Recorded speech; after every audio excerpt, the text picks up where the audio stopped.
La nuit tombait sur Neuilly-sur-Seine, drapant la commune cossue d'un voile de pluie fine et glaciale. Les lampadaires diffusaient une lueur orangée sur l'asphalte luisant, créant des reflets tremblants qui dansaient sur les murs d'un hôtel particulier à l'architecture brutaliste. C'était une forteresse de béton et de verre, protégée par de hautes clôtures et un réseau de caméras de surveillance dont l'œil indifférent balayait un jardin parfaitement taillé, mais tragiquement vide de vie. L'opulence de l'endroit était palpable, mais elle dégageait une froideur stérile, un sentiment d'isolement si profond qu'il semblait absorber toute chaleur.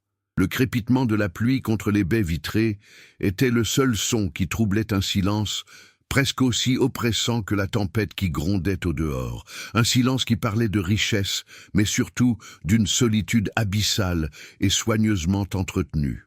À l'intérieur de cette cage dorée, Étienne Morel, 52 ans, se tenait, immobile, au milieu de son immense salon, vêtu d'un costume d'intérieur coûteux qui contrastait avec le vide de son regard. Il ressemblait plus à un gardien de musée qu'au propriétaire des lieux. Depuis 5 ans, depuis l'accident qui lui avait arraché sa femme et sa fille, de 6 ans, Élise, cette maison était devenue un mausolée. Chaque objet, chaque meuble, chaque rayon de lumière était un rappel de ce qu'il avait perdu. Il était le PDG d'un empire technologique, un homme dont le nom pouvait faire trembler les marchés, mais ici, il n'était qu'un fantôme hantant les vestiges de son propre bonheur. Ses mouvements étaient lents, presque robotiques, le reflet d'une âme engourdie par un deuil qui refusait de s'apaiser, le prisonnier d'un château qu'il avait lui-même transformé en tombeau. Soudain, une sonnerie stridente déchira le silence sépulcral, un son si rare et si incongru qu'Étienne sursauta. La sonnette du portail. Son premier réflexe fut l'agacement. Qui osait troubler sa paix? Son exil volontaire? Il se dirigea vers l'interphone vidéo, le visage fermé, prêt à éconduire l'intrus d'une phrase sèche. Une voix de femme, faible mais empreinte d'une dignité désespérée, s'éleva du haut-parleur. « Monsieur, s'il vous plaît, juste une assiette de nourriture pour nous, nous n'avons rien mangé depuis 2 jours. » Il allait couper la communication, agacé par cette misère qui venait frapper à sa porte, quand un éclair illumina violemment la scène. Sur le petit écran en 60 couleurs, le visage d'une enfant apparut, trempé par la pluie, les yeux immenses et effrayés. Son cœur cessa de battre. Le souffle coupé, il resta figé, les doigts crispés sur la console. Machinalement, comme un automate dont on aurait activé un mécanisme oublié, Étienne appuya sur le bouton d'ouverture. Le lourd portail en fer forgé glissa dans un gémissement sourd. Quelques instants plus tard, 2 silhouettes se tenaient sous le porche éclairé. Une jeune femme épuisée, Chloé, serrant contre elle une petite fille. Mais Étienne ne voyait qu'elle, Clara. Sous la lumière crue de l'entrée, chaque détail de son visage, ses cheveux bouclés collés à ses joues, la courbe de son menton, était un écho assourdissant du passé. Il ne voyait pas une étrangère, il voyait le fantôme de sa propre fille, Élise, revenue d'entre les morts pour se tenir sur son seuil. Le monde d'Étienne bascula. Les murailles émotionnelles qu'il avait mis 5 ans à ériger se fissurèrent et s'effondrèrent en un instant, le laissant nu et sans défense face à une douleur et un espoir impossibles. Dans la cuisine immaculée, un silence pesant s'était installé, uniquement troublé par le cliquetis discret des couverts de Clara contre la porcelaine fine. Chloé mangeait peu, son regard oscillant entre la reconnaissance et une méfiance profondément ancrée, comme un animal sauvage recueilli, mais toujours sur ses gardes. Étienne, lui, restait debout près du cadre de la porte, incapable de s'asseoir, incapable de détourner les yeux de la petite fille. Chaque mouvement de Clara, la façon dont elle tenait sa fourchette avec concentration, le petit pli de son front lorsqu'elle mastiquait, était un poignard dans le cœur d'Étienne. C'étaient les gestes d'Élise, des fantômes de souvenirs qui prenaient vie devant lui. Il ne ressentait pas de la pitié pour ces 2 étrangères, mais une douleur égoïste et dévorante, un besoin irrationnel de garder cette illusion près de lui, ne serait-ce qu'un instant de plus. Une fois son assiette terminée, la petite Clara, avec l'innocence que seule l'enfance possède, se leva de sa chaise. Elle s'approcha timidement d'Étienne, qui se raidit, son souffle se bloquant dans sa poitrine. Tenant dans sa petite main un morceau de pain qu'elle avait précieusement gardé, elle le lui tendit. Ses grands yeux bruns, si semblables à ceux de sa propre fille, le fixaient sans peur, avec une pureté désarmante. « Pour vous, monsieur, » murmura-t-elle, « vous n'avez pas mangé. » Ce geste simple, ce don pur et spontané, brisa la dernière digue qui retenait le chagrin d'Étienne. Une larme, la première en 5 ans, roula silencieusement sur sa joue. Il ne la prit pas, mais posa doucement sa main sur la tête de l'enfant, un contact qui lui parut à la fois brûlant et salvateur, le premier véritable contact humain qu'il s'autorisait depuis la tragédie. Chloé raconta leur histoire par bribes, sa voix basse et fatiguée. Elle parlait d'un homme qui promettait la sécurité et offrait la violence, de nuits passées à écouter la porte, craignant le bruit de ses clés. Elle décrivit la fuite précipitée, avec seulement quelques vêtements dans un sac et l'argent de son dernier salaire, une somme dérisoire qui avait fondu en quelques jours. Elle avait perdu son travail, puis son logement, entraînée dans une spirale de précarité qui l'avait finalement jetée à la rue. En l'écoutant, Étienne ne voyait pas seulement une femme en détresse, mais il ressentait une culpabilité sourde. Lui, qui vivait dans une forteresse dorée, avait oublié que le monde extérieur était peuplé de véritables monstres et de batailles silencieuses pour la survie. Il avait passé 5 ans à pleurer son malheur, ignorant celui qui frappait littéralement à sa porte. La décision fut prise sans un mot, une évidence qui s'imposa à lui avec la force d'un instinct de survie. Il ne pouvait pas les renvoyer dans la nuit, dans cette pluie qui semblait vouloir laver le monde de toute chaleur. Il les conduisit à une des nombreuses chambres d'amis, une pièce immense et impersonnelle, meublée avec un luxe qui mit Chloé visiblement mal à l'aise. « Vous restez ici », déclara-t-il, sa voix plus ferme qu'il ne l'aurait cru. « Le temps qu'il faudra. » Pour la première fois, il ne s'agissait pas d'un acte de charité, mais d'une nécessité viscérale. Les laisser partir aurait été comme laisser Élise mourir une seconde fois. Il fermait la porte à son propre vide. C'est incroyable, comme un seul acte de compassion peut changer le cours de plusieurs vies. Si vous croyez en la force de ces récits, votre abonnement nous permet de continuer à mettre en lumière de tels moments d'humanité. Les jours suivants furent étranges, une cohabitation maladroite entre 2 mondes qui n'auraient jamais dû se rencontrer. La grande maison, autrefois un sanctuaire de silence et de deuil, se mit à résonner de bruits oubliés. Les petits pas pressés de Clara dans les couloirs, ses rires cristallins qui se répercutaient sur le marbre froid, et même le son étouffé de la télévision que Chloé regardait tard le soir, comme pour se rassurer de la normalité du monde. Étienne observait tout cela de loin, tel un scientifique étudiant un phénomène inexplicable. Il avait donné des instructions strictes à sa gouvernante pour qu'elle ne manque de rien, mais il maintenait une distance, terrifié à l'idée de s'approcher trop près de ce feu de camp qu'elles avaient allumé au milieu de son hiver personnel. Peu à peu, la peur d'Étienne commença à se fissurer. Un matin, il trouva Clara dans la bibliothèque assise par terre, feuilletant un grand livre d'art avec une concentration d'adultes. Il s'assit non loin d'elle, en silence.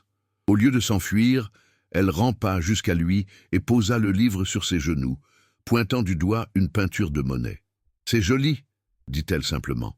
Ce fut le début de leur rituel. Ils passaient des heures dans cette pièce, regardant des images, Étienne lui racontant parfois des histoires sur les artistes. Il redécouvrait des passions qu'il croyait mortes en lui.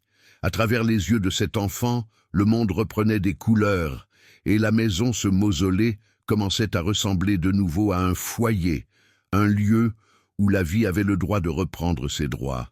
Chloé, de son côté, s'efforçait de ne pas être un fardeau. Elle aidait à la cuisine, insistait pour faire le ménage de leur chambre, cherchant à regagner une dignité que la rue lui avait volée. Elle parlait peu de son passé, mais son corps entier racontait une histoire de tension et de peur. Elle sursautait au moindre bruit fort, et son regard se perdait souvent dans le vague, revivant sans doute des scènes qu'Étienne ne pouvait qu'imaginer. Il voyait en elle une lionne blessée, protégeant farouchement son unique petit, et il ressentait un profond respect pour sa résilience. Il comprenait que pour aider Clara, il devait d'abord offrir la sécurité à sa mère. Il lui proposa de l'aider à trouver un avocat, à régulariser sa situation. Des démarches concrètes qui étaient pour lui une seconde nature, mais qui pour elle représentaient une montagne insurmontable. Pourtant, la nuit, lorsque le silence retombait sur la maison, les démons d'Étienne revenaient. La ressemblance entre Clara et Élise était une source de réconfort le jour, mais elle devenait une torture la nuit. Il se sentait coupable. Était-il en train de trahir la mémoire de sa fille en trouvant de la joie dans le sourire d'une autre? Utilisait-il cet enfant, innocente, comme un pansement pour son âme brisée? Il passait des heures dans la chambre d'Élise, resté intact, touchant ses jouets, respirant son odeur fantôme imprégnée dans les tissus. Le chagrin est une chose si personnelle, un labyrinthe dont personne ne peut vous donner le plan. Le fait de pouvoir partager ces voyages intérieurs est précieux, et c'est grâce à votre soutien que nous pouvons continuer à le faire. Consumé par le doute et un besoin irrépressible de comprendre, Étienne prit une décision qui le mettait mal à l'aise. Il contacta un détective privé, un homme discret et efficace, qu'il avait déjà employé pour des affaires d'entreprise. L'objectif officiel était de s'assurer que Chloé et Clara n'étaient plus en danger, de vérifier que son ex-conjoint ne les avait pas retrouvés. Mais au fond de lui, il cherchait autre chose. Il voulait savoir si cette coïncidence stupéfiante n'était que cela, un simple hasard du destin. Il se sentait comme un traître en enquêtant sur la femme qu'il avait accueillie, mais la possibilité, même infime, qu'il y ait un lien entre ce drame et le sien était une pensée qu'il ne pouvait ignorer. C'était une quête de vérité autant qu'une mesure de protection. Le premier rapport du détective arriva quelques jours plus tard. Il confirmait chaque mot de Chloé. Son ex-compagnon était un homme violent, avec un casier judiciaire pour coups et blessures. Elle avait déposé plusieurs mains courantes, sans suite.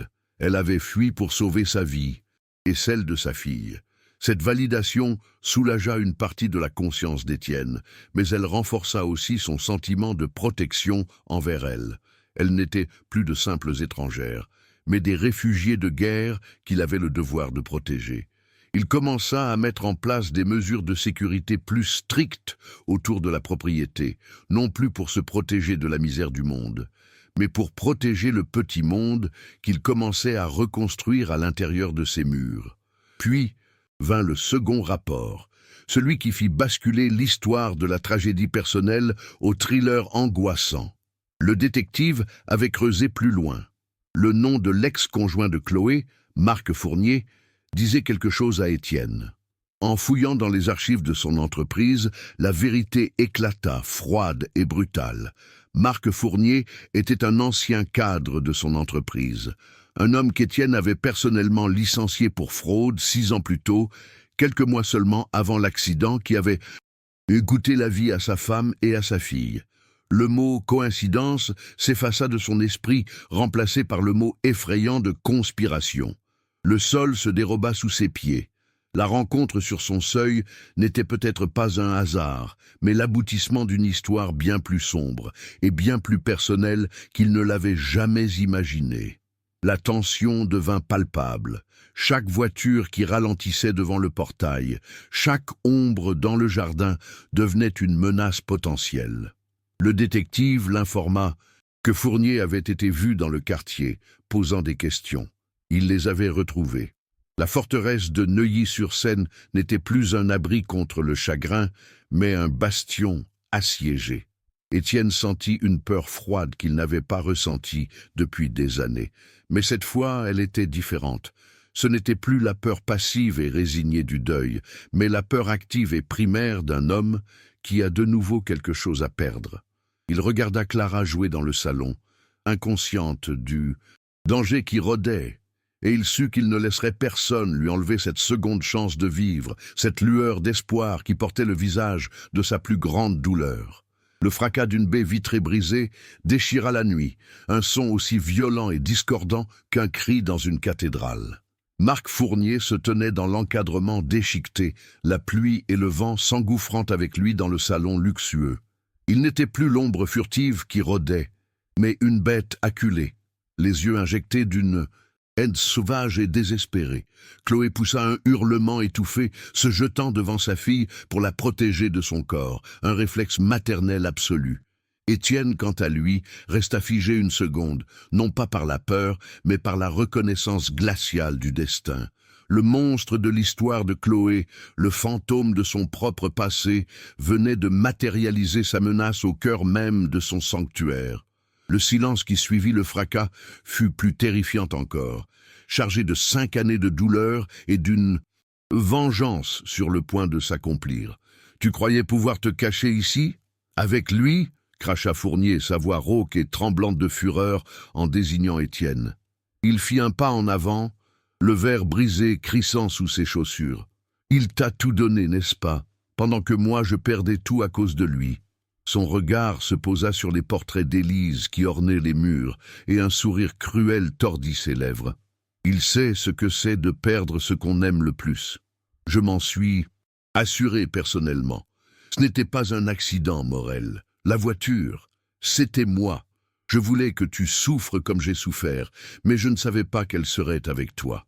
Chaque mot était un éclat de glace qui pénétrait la conscience d'Étienne, transformant son deuil en une horreur insondable. La tragédie de sa vie n'était pas le fruit du hasard, mais l'acte délibéré de l'homme qui se tenait devant lui. Un changement s'opéra alors en Étienne, une transformation silencieuse mais totale.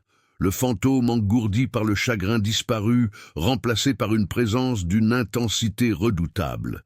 Le vide dans ses yeux fut comblé par une flamme froide, une fureur pure et concentrée qui ne cherchait pas la vengeance, mais la justice. Il n'était plus l'homme qui subissait son destin, mais celui qui allait le forger. Il regarda Chloé, tremblante mais résolue, puis Clara, dont les grands yeux reflétaient une terreur muette. Ce n'était plus le visage d'Élise qu'il voyait, mais celui d'une enfant innocente prise dans un cauchemar qui ne lui appartenait pas. La douleur paralysante qui avait dicté sa vie pendant 5 ans se mua en une force protectrice, un barrage infranchissable contre la noirceur qui menaçait de tout emporter une seconde fois. Fournier se lança vers Chloé, son intention claire, arracher Clara. Mais Étienne fut plus rapide. Il se plaça entre eux, son corps n'exprimant plus la fragilité du deuil, mais la solidité d'un roc. « Vous m'avez pris ma fille une fois, » dit-il, sa voix basse, dépourvue de toute émotion, sauf d'une détermination de fer. « Vous ne m'enlèverez pas la seule chance que j'ai de revivre. » Dans cette phrase, tout bascula. Il ne parlait plus du fantôme d'Élise, mais de l'avenir de Clara, de son propre avenir. La distinction était faite, la guérison avait commencé. S'ensuivit une lutte brutale et désespérée. Ce n'était pas le combat d'un PDG habitué au luxe, mais celui d'un père poussé à ses limites, un homme qui se battait non seulement pour la vie de 2 innocentes, mais pour racheter la sienne. Il parvint à maîtriser Fournier, le plaquant au sol avec une force qu'il ne se connaissait pas, une énergie puisée au plus profond de son âme brisée. Les sirènes de la police, alertées par le système de sécurité, se firent entendre au loin, se rapprochant rapidement, sonnant comme le glas de la menace et l'aube d'une nouvelle ère. Épuisé, le souffle court, Étienne ne resta pas pour savourer une quelconque victoire sur l'homme qui avait détruit sa vie. Il se releva et se tourna immédiatement vers Chloé et Clara qui s'étaient réfugiées près de la cheminée. Il s'agenouilla devant la petite fille, ignorant le chaos autour de lui, et posa une main tremblante sur son épaule. « C'est fini, » murmura-t-il, sa voix enfin brisée par l'émotion. « Tu es en sécurité maintenant. » En protégeant Clara, il venait d'honorer Élise de la plus belle des manières, transformant sa mémoire en un acte d'amour vivant. Les mois qui suivirent furent une lente reconstruction, non pas sur les cendres du passé, mais avec les fondations qu'il avait révélées. La vérité sur la mort de sa famille, aussi atroce fut-elle, avait libéré Étienne d'un deuil passif pour le propulser dans une action résolue. Avec le consentement plein et entier de Chloé, qui voyait en lui non pas un sauveur, mais un partenaire de résilience, il entama les démarches pour adopter légalement Clara. Ce n'était plus une question de remplacer l'irremplaçable, mais de reconnaître une évidence du cœur. Ils étaient une famille. La grande maison de Neuilly commença sa métamorphose, les pièces autrefois figées dans le temps s'ouvrant peu à peu à la lumière. Les souvenirs d'Élise n'étant plus des fantômes douloureux, mais des présences bienveillantes veillant sur ce nouveau départ, sur cette promesse d'avenir qu'ils bâtissaient ensemble, jour après jour. La transformation la plus radicale fut cependant celle de l'empire d'Étienne. D'un geste qui stupéfia le monde des affaires, il vendit sa société technologique. Sa fortune, autrefois symbole de sa solitude dorée, devint l'outil de sa rédemption. Il créa la Fondation Élise & Clara, une organisation dotée de plusieurs dizaines de millions d'euros, entièrement dédiée à offrir un refuge, un soutien juridique et une seconde chance aux femmes et aux enfants victimes de violences domestiques. Le nom de la fondation était un pont entre sa plus grande perte et son plus grand espoir. La maison elle-même devint le siège de cette nouvelle mission, ces vastes salons se remplissant non plus de silence, mais des voix des travailleurs sociaux, des avocats et des rires des enfants qui y trouvaient un abri temporaire. La vie reprit ses droits de la plus simple et belle des manières. Les murs froids du salon furent bientôt ornés des dessins colorés de Clara et le jardin géométrique, autrefois stérile, accueillit une balançoire et un bac à sable. Étienne apprit à rire de nouveau, un son rauque et maladroit au début, mais qui devint rapidement plus franc. Il comprit que l'amour ne consistait pas à combler un vide, mais à agrandir son cœur pour y faire de la place. Il honorait Élise, non pas en pleurant ce qui avait été, mais en célébrant ce qui pouvait encore être, en transformant le poison de la vengeance en un antidote d'espoir. Chloé, de son côté, retrouva sa force, devenant un pilier de la fondation, sa propre expérience devenant une source d'inspiration et de réconfort pour d'autres femmes. 5 ans plus tard, lors de l'inauguration d'un nouveau centre d'accueil, Clara, désormais une préadolescente vive et empathique, coupa le ruban sous le regard fier d'Étienne et de Chloé. La scène finale était un miroir inversé du début de leur histoire. Une jeune mère, le visage marqué par la peur, arriva avec sa petite fille, cherchant de l'aide. Au lieu d'une grille de fer et d'un interphone froid, elle trouva une porte ouverte. Clara s'approcha d'elle, lui offrant un sourire chaleureux. « Ne vous inquiétez pas », dit-elle doucement. « Ici, vous êtes en sécurité. » Leur histoire nous rappelle que même la nuit la plus sombre peut donner naissance à l'aube la plus éclatante. C'est pour continuer à partager de tels récits de résilience que votre abonnement est si précieux.